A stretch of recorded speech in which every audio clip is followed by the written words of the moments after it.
ఓం నమో వెంకటేశాయ. గవామంగేషు తిష్టంతి భువనాని చతుర్దిశ అన్నారు.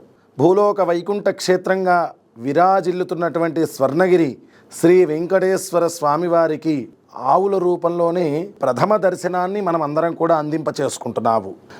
స్వామివారు వైకుంఠం నుంచి భూమండలానికి రాగానే మొట్టమొదలుగా దర్శించుకున్నది ఆవునట.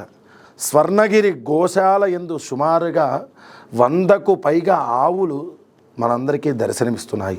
భక్తులందరూ కూడా స్వర్ణగిరి క్షేత్రాన్ని దర్శించినప్పుడు ఇక్కడ ఉన్నటువంటి ఆ గోశాలను కూడా దర్శింప చేసుకొని ఆ గోపూజ అట్లాగే గోదానము కూడా చేసుకొని, ఎందుకంటే ఆవుకి మనం ఏది పెట్టినా కూడా అది మనకు శుభ ఫలితాన్ని ఇస్తుందట. జై శ్రీమన్నారాయణ. ఓం నమో వెంకటేశాయ. సంచర